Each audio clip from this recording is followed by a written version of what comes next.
My name is Linda Watson. I'm the coordinator of Con Nelson Drive Action Group, and my message to the Big Lottery Fund would be to look at projects, good practice around the projects, to help us to keep core staff and how we can make the project sustainable for the future. My name is Dermot O'Hara. I'm the manager of Destin, the learning disability support organisation based in the city. Well done, Big Lottery Fund. You're really flexible, positive funder. You've allowed organisations like ourselves to grow without the burden of bureaucratic administration, and you just let us get on with the job. So well done.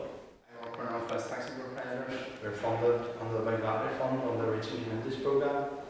My message for the Big Lottery is that I would like to encourage them to keep projects, keep good experienced workers that are fighting poverty, that are out there, and I would like to see projects sustained to social economy enterprise going forward so that we build a much more sustainable community sector.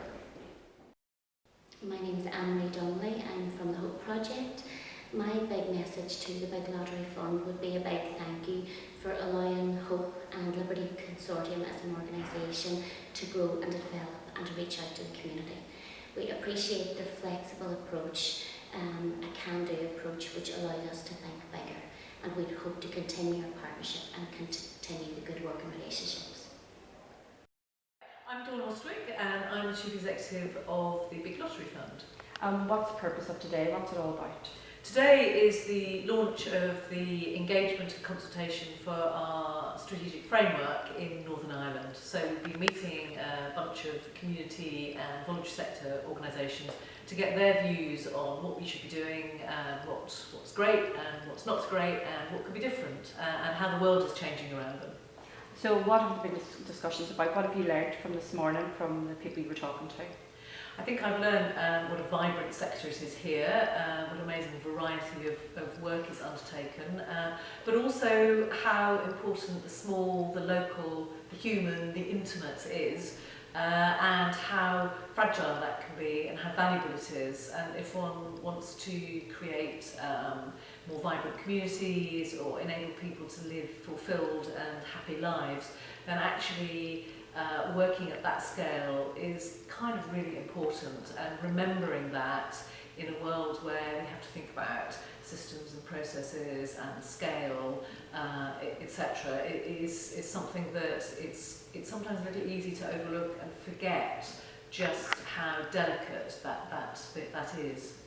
Is there any really good examples that you've heard of this morning of best practice that exists in Northern Ireland?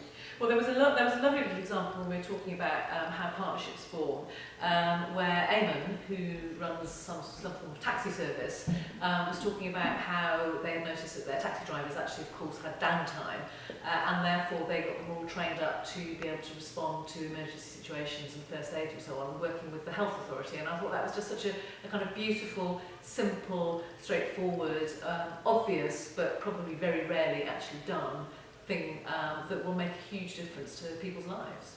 And if you had one message today, Dawn, for anyone who will hear this, what would it be? Go on Your Voice, Our Vision microsite and tell us what you think about how we should fund in the future, what the challenges are, what the opportunities are, and how we can help actually organisations fulfil their missions.